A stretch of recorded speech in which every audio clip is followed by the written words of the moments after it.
So, hi friends! Gumawa tayo ng Georgia salad. Ito yung baby Georgia leeks. Maliliit lang siya. May malalaki nito eh.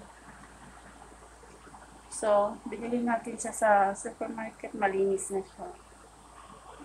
Lagyan natin ng onion, white onion, sliced wings. Meron siyang beetroot, tomatoes, at radish. Ito yung radish niya, maliliit.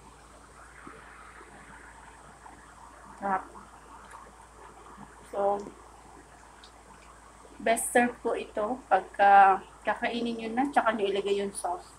Ang sauce nito friends ay balsam, olive oil,